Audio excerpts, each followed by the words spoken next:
दोस्तों, आज की इस वीडियो में मैं आपको एक ऐसे व्यक्ति के बारे में बताने जा रहा जिसके खराई और पवित्रता की गवाही खुद परमेश्वर ने भी दिया है।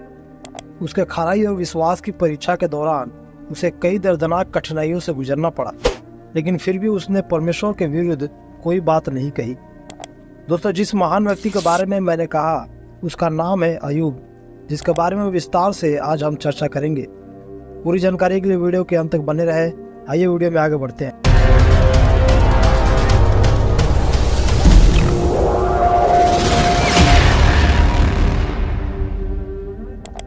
क्या आपके साथ कभी ऐसा हुआ है कि आपके पास सब कुछ हो और अचानक से एक ही दिन में आप अपना सब कुछ खो दें? जी हाँ, ऐसा मेरे साथ हुआ है। मेरा नाम अय्यूब है और यह मेरी कहानी है। मैं ऊज देश का निवासी था और मेरे पास इतनी संपत्ति थी कि पूर्वी देश के लोगों में मेरे जैसा कोई नहीं था। मैं परमेश्वर का भय मानने वाला और बुराई से दूर रहने वाला व्यक्ति था। परमेश्वर ने मुझे 7 बेटे और 3 बेटियों से आशीषित किया। साथ ही साथ मेरे पास 7,000 भेड़ बकरियां, 3,000 ऊँट, 500 जोड़ी बैल और बहुत से दास दासियां भी थी। जब मेरे बेटे अपने घरों में दावत रखते थे तो अपने बहनों को भी खाने के लिए बुलाया करते थे, और जब उनका दावत पूरा हो जाता था तब मैं उन्हें अपने पास बुलाकर पवित्र करता, और भोर को उठते ही यह सोचकर कि शायद मेरे लड़कों ने परमेश्वर के विरुद्ध कोई पाप किया हो, मैं उनके गिनती के अनुसार होम बलि चढ़ाया करता था। एक विशेष दिन को जब मेरे बेटे और बेटियां अपने बड़े भाई के घर दावत कर रहे थे, तभी अचानक से एक सेवक मेरे पास आया और बोलने लगा कि हम तो बैलों से हल जोत रहे थे, तभी सभा के लोगों ने धावा करके सेवकों को मार डाला और उन्हें ले गए, और मैं ही अकेला बचकर आया हूँ। वह अभी यह कह ही रहा था कि दूसरा भी आकर कहने लगा कि परमेश्वर की आग आकाश से गिरी और उससे भेड़ बकरियां और सेवक जलकर भस्म हो गए, और मैं ही अकेला बचकर तो ये समाचार देने को आया हूँ। इसके बाद एक और सेवक ने आकर बोला कि कसदी लोग 3 दल बांधकर ऊंटों पर धावा करके उन्हें ले गए और तलवार से तेरे सेवकों को मार डाला, और मैं ही अकेला बचकर तुझे समाचार देने आया हूँ। अभी इसका बात खत्म ही हुआ था तब तक एक और सेवक भागता हुआ आया और बोलने लगा, तेरे बेटे बेटियां बड़े भाई के घर में खाते और दाख मधु पीते थे कि जंगल की ओर से बड़ी प्रचंड वायु चली और घर के चारों कोनों को ऐसा झोंका मारा कि वह जवानों पर गिर पड़ा और वे मर गए, और मैं ही अकेला बचकर तुझे समाचार देने को आया हूँ। यह सब सुनते ही मैं अंदर से टूट गया, क्योंकि जो कुछ भी मेरे पास था वह सब कुछ एक ही दिन में समाप्त हो गया था। मैंने अपने बागा फाड़ा और सिर मुंडवाकर जमीन पर गिर पड़ा, लेकिन मैंने कभी भी परमेश्वर को दोष नहीं लगाया और न ही कोई पाप किया, क्योंकि मुझे पता है कि मैं अपने माँ के पेट से नंगा आया था और इस दुनिया से नंगा ही वापस चले जाऊंगा। परमेश्वर ने दिया और उसी ने ले लिया, उसका नाम धन्य है। कुछ दिनों के बाद मेरे पैर के तलवे से लेकर सिर के चोटी तक बड़े बड़े फोड़े निकल गए। मैं इस समय बहुत दर्द और पीड़ा में था। मेरी अपनी पत्नी ने मुझसे कहा कि क्या तू अभी भी अपनी खराई पर बना है? परमेश्वर की निंदा कर या चाहे मर जाए तो मर जा। ये वो सब थे जो मेरी पत्नी ने मुझसे कही, लेकिन मैंने इसका विरोध किया और उससे कहा कि तुम मूर्ख स्त्री की तरह बात कर रही हो। क्या हम जो परमेश्वर के हाथों से सुख लेते हैं दुख नहीं ले सकते? इन सारी घटनाओं के दौरान भी मैंने परमेश्वर के विरुद्ध कोई पाप नहीं किया। जब मेरे 3 दोस्तों ने मेरे कठिनाइयों और मेरे मुश्किलों के दौर के बारे में समाचार पाया, तब वे इकट्ठे होकर मुझे सांत्वना देने के लिए मेरे पास आए, लेकिन वे दूर से मेरी हालत देखकर मुझे पहचान नहीं सके। जब पास आए तब वे चिल्ला चिल्ला कर रोने लगे और अपने अपने बागे फाड़ कर अपने ऊपर मिट्टी डाले, और मेरे तीनों दोस्त मेरे इस भारी दुख में मेरे साथ 7 दिन और रात बिना एक शब्द बोले जमीन पर बैठे रहे, क्योंकि उन्होंने देखा कि मैं कितना बड़ा दुख में हूँ। कुछ समय के बाद मैंने अपना मुंह खोला और अपने जन्मदिन को कोसने लगा कि वह दिन जल जाए जिसमें मेरा जन्म हुआ, क्योंकि जिस डरावनी बात से मैं डरता था वही मेरे ऊपर आ गया था।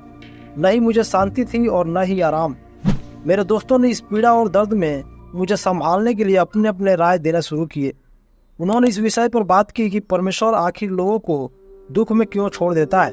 उनका मानना यह था कि मुझे जो दुख हुआ है वह मेरी किसी गलती की वजह से हुआ है, इसीलिए वे मुझे बार बार अपनी गलती स्वीकार करने और परमेश्वर के आगे पश्चाताप करने के लिए प्रोत्साहित किए, ताकि परमेश्वर मुझे फिर से आशीष दे।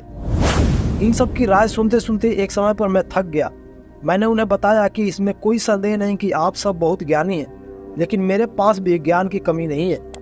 आप सब मुझ पे झूठा आरोप लगा रहे हैं, इसीलिए अब मुझे परमेश्वर से ही इस मामले में बहस करना है। मैं इस अन्याय की निंदा करता हूँ कि परमेश्वर बुरे लोगों को बढ़ने देता है और कई ईमानदार लोग पीड़ित होते हैं। मैंने अपने दोस्तों से यह भी कहा कि निश्चय रूप से परमेश्वर जीवित है, जिसने मुझे न्याय से वंचित रखा है। परमेश्वर जिसने मेरे जीवन को तब तक बेहतर बनाए रखा है जब तक मेरे अंदर सांस है। मेरे होठ कोई बुरी बात नहीं कहेगी और न मेरी जीभ झूठ बोलेगी। मैं मरते दम तक अपनी ईमानदारी और सच्चाई से इनकार नहीं करूंगा। मैं अपनी बेगुनाही बरकरार रखूंगा और जब तक जीवित रहूंगा इसे कभी जाने नहीं दूंगा। मेरा दुख शारीरिक तो था ही, क्योंकि सिर से लेकर पांव तक फोड़े से भरा हुआ था। इसके अलावा मैं मानसिक रूप से भी दुखी था, क्योंकि लोग मुझसे बात नहीं करते थे और बच्चे भी मेरे ऊपर हंसते थे। मेरी आध्यात्मिक पीड़ा तो किसी अन्य पीड़ा से ज्यादा ही बेकार थी। बहुत दिनों के दुख और कष्ट के बाद अब वो समय आया जब परमेश्वर ने मुझसे बात करना शुरू किया। परमेश्वर ने मुझसे कई सवाल पूछे कि जब मैंने पृथ्वी की नींव डाली तब तू कहाँ था? यदि तू समझदार हो तो उत्तर दे। उसकी नाप किसने ठहराई? क्या तू जानता है उस पर किसने सूत खींचा? उसकी नींव कौन सी वस्तु पर रखी गई या किसने उसके कोने का पत्थर बिठाया? परमेश्वर ने ऐसे और भी कई सवाल मुझसे पूछे, लेकिन मेरे पास उसका जवाब नहीं था। मैंने परमेश्वर से कहा कि मैं तो तुच्छ हूँ, मैं आपको क्या उत्तर दूं? परमेश्वर ने मुझसे कहा कि क्या तू मेरा न्याय भी व्यर्थ ठहराएगा? क्या तू अपने आप को निर्दोष साबित करने के लिए मुझे दोषी ठहराएगा? यह सब सुनकर मैंने परमेश्वर से कहा कि मैं जानता हूँ कि तू सब कुछ कर सकता है और तेरी युक्तियों में से कोई रुक नहीं सकती। तू कौन है जो ज्ञान रहित होकर युक्ति पर पर्दा डालता है? परंतु मैंने तो जो नहीं समझता था वही कहा, अर्थात जो बातें मेरे लिए अधिक कठिन और मेरी समझ से बाहर थी, जिनको मैं जानता भी न था। यह कहने के बाद मैंने परमेश्वर के सामने पश्चाताप भी किया, जिसके बाद परमेश्वर ने मेरे तीनों दोस्तों को भी पश्चाताप करने को कहा, क्योंकि उन्होंने मेरे समान परमेश्वर के बारे में अच्छी बातें नहीं कही थी। उन्होंने परमेश्वर के सामने होम बलि चढ़ाया और मैंने उनके लिए प्रार्थना किया। मेरी प्रार्थना को परमेश्वर ने ग्रहण किया और मेरा सारा दुख दूर हो गया। जितने मेरे भाई बहनें और रिश्तेदार दूर चले गए थे, सबने आकर मेरे साथ भोजन किया और मुझे शांति दी। साथ ही साथ परमेश्वर ने मुझे पहले से 2 गुना आशीष भी दिया। मेरे पास अब 14,000 भेड़ बकरियां, 6,000 ऊँट, 1,000 जोड़ी बैल और 1,000 जोड़ी गदहिया हो गई थी। 7 बेटे और 3 बेटियां भी उत्पन्न हुई, जिनके जैसा सुंदर पूरे देश में कोई और नहीं था। इन सब बातों के बाद मैं 140 वर्ष तक जीवित रहा और 4 पीढ़ी तक अपना वंश देखने पाया और वृद्धावस्था में मेरी मृत्यु हो गई। दोस्तों, आपको इस बाइबल की कहानी से एक बात जरूर सीखना चाहिए कि जीवन में चाहे कितनी भी दुख और कष्ट आ जाए, लेकिन हमें अपने सच्चे स्वभाव और ईमानदारी को कभी भी नहीं छोड़ना चाहिए, जिस प्रकार से अय्यूब ने हमें दिखाया। आशा करता हूँ आज की इस वीडियो से आपको कुछ सीखने को मिला होगा। वीडियो को लाइक करें, अपने विचार हमें कमेंट करके जरूर बताएं और चैनल को सब्सक्राइब करना नहीं भूलें। और फिर मिलते हैं अगले वीडियो में, तब तक के लिए धन्यवाद। जय मसीह की।